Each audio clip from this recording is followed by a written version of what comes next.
Prescott. He said, what? I feel a little bad. We got to ding the bell. Let's move on to round two. What point did you make that Let's go to Ezekiel Elliott. Greg, he's not a wide receiver, but I know you're going to have strong thoughts on him. You know, Jerry Jones coming out saying Tony Pollard can carry the load. Before you dive into this one, let me just remind people, Tony Pollard played at Memphis, okay? Something called the American Conference. You know how many double-digit carry games he had at Memphis?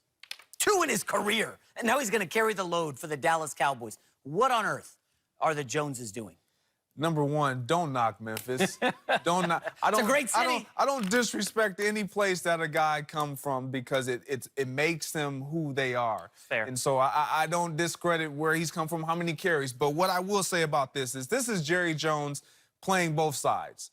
He understands that, do we want Ezekiel Elliott in here? Absolutely. But I want him to understand that this show is going to go forward, and this train is not going to stop because you're not on. And so when I'm looking at Jerry Jones and I'm hearing the comments that he's making about Tony Pollard, he's not only throwing a little slap at Ezekiel Elliott, but he's also patting the back of a Tony Pollard, a guy that he may seriously need to depend on to carry the load. And will he be able to do it? Absolutely. We've saw it. We see it year in and year out. We've seen it year in and year out. You look at Connor in Pittsburgh last year. I'm going to stop you. I love the James Conner point. Everybody says, well, James Conner came in. They didn't make the playoffs, Greg. And you can't tell me that if Le'Veon Bell played last year that the Steelers wouldn't have made the playoffs. So for all the yards that Conner got... Wait a minute. They didn't make the playoffs. So are we blaming the fact that the Pittsburgh Steelers didn't make the playoffs on James Conner? I'm telling you that the reason that they didn't is because they didn't have Le'Veon Bell. And Le'Veon Bell... Everybody thinks everybody's interchangeable. Oh, it doesn't matter. Just put James Conner in. Don't tell me that. Did they make the playoffs? That is not at all what I'm saying. Did they make the playoffs, They did not make the playoffs. Right. Would they have made No, I'm asking you. Answer my question first. Would they have made the playoffs if Le'Veon Bell was on that team? I believe so, absolutely. There's no doubt about it. So the same thing with the Cowboys. The question isn't, is he interchangeable for Ezekiel Elliott? That's not the question. He's saying, will he be able to carry the load? Yes. No.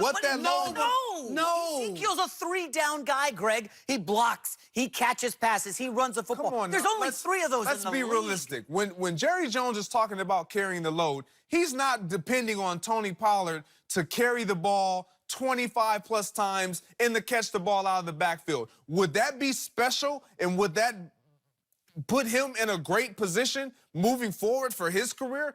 Yes. But realistically, is that what Jerry Jones is really believing? Absolutely not. I don't need you to do all the Cowboys, of that. What they did in that Niners game with Tony Pollard, 18 carries, 55 yards in the preseason, 0 for 4 in the red zone. He's going to get the job done. I know it's a preseason. Okay. Don't scoff. I'm just saying. We're talking about the preseason. I saw nothing. I sadly watched that game. I bet on that game.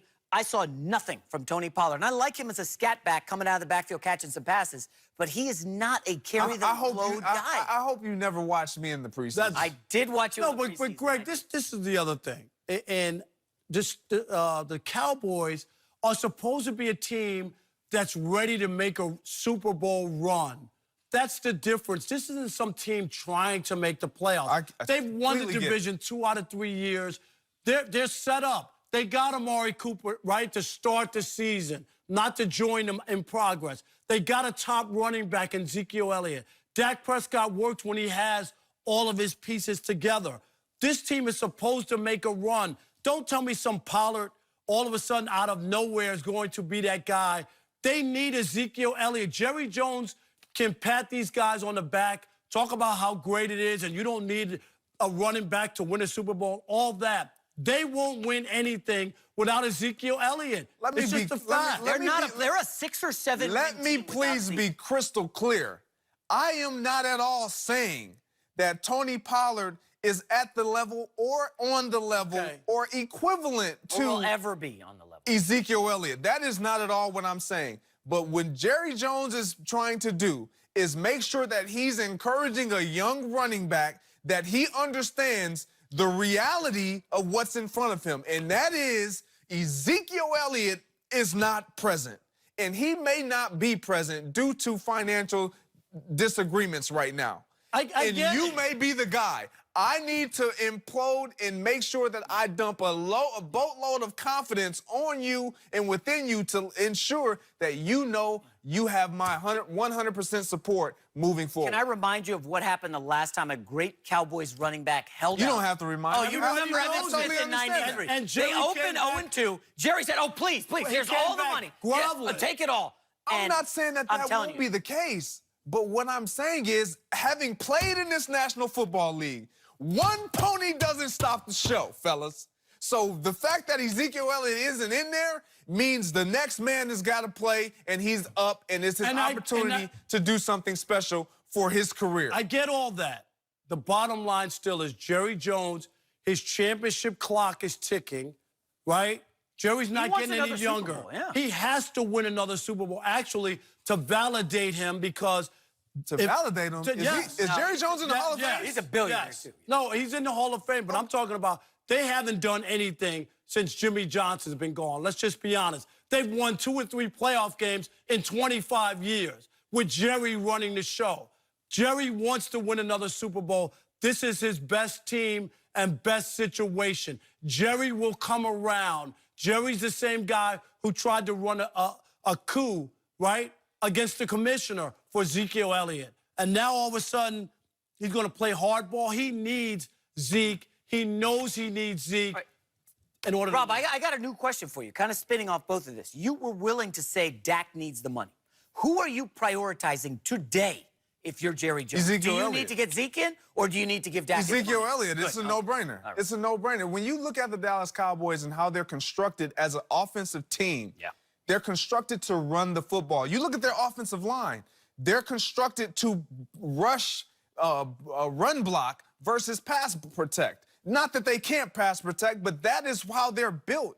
They're built for Ezekiel Elliott to be in the backfield, to carry the ball 25-plus times a game, and for Dak Prescott to do the things that they need him to do to ensure that they win time of possession and that they put the ball in the end zone, period. That's how they're constructed. So it starts with Ezekiel Elliott, but ultimately, who's going to head that show is Dak Prescott. And he's in a position, he's in the prime seat to ensure that he gets his dollar amount. Before you go again, Rob, I want to remind folks at home, last year in games decided by 7 or less, the Cowboys were 8-2. That number is a lot of luck involved with a fumble here, a Drew Brees pick there. That tends to flip year to year. The Cowboys could be a 6 or 7 win team this year. Well, That's the reality. There's no doubt about it. There's a lot of people who are down on the Cowboys despite their talent. Some people have them ranked 13th, 16th in the league, which I'm a little surprised by. But I understand Philadelphia, I think, is a better team. By far. On paper, going in, and they should win the division if people stay healthy. I do believe that. But I agree with you that it's Ezekiel Elliott that makes this team move and will give them the best chance to win. Not that Dak can't help them along in that process, but it is about the running back. And that's why Jerry's crazy to even mess with this, because if he misses a couple games, it's more than that. Then if you miss, say you lose games you're supposed to win, it could be the difference between winning a division and having a wild card on the road. Those are huge games in a division where the Eagles are going to be good and you have some other teams that are going to fight it out. And to back it up, Stephen Jones is quoted during the season as saying Zeke is the straw that stirs the drink. I think we all agree here. They need to get Zeke in badly, and he still has 2 more years left on his deal. It's getting ugly in Dallas. But he needs to get paid from the standpoint that the CBA, the collective bargaining agreement, doesn't work for running backs. No. It just doesn't, Greg, right? Because they have control. It works, honestly, if you're a first, second, third round pick, primarily a first and second round pick, it works against you because you have the option the year that your team can pick up. So when I look at, again, you look at the Dallas Cowboys, are they in a good position? Yes.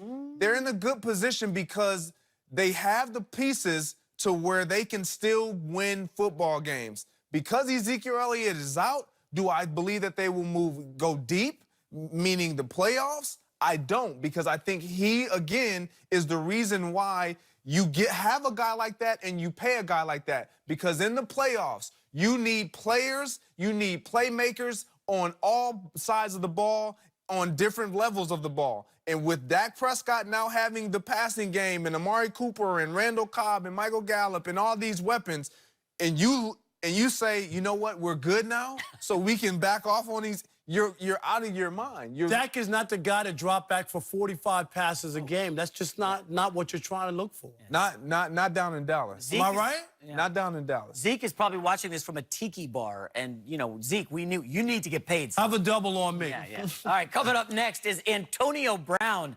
Oh, boy, this guy. Let's go, Handling AB. His helmet issue the right way. We'll discuss that next. And don't forget, you can check us out every day on the Fox Sports channel on Sirius XM. We'll be right back.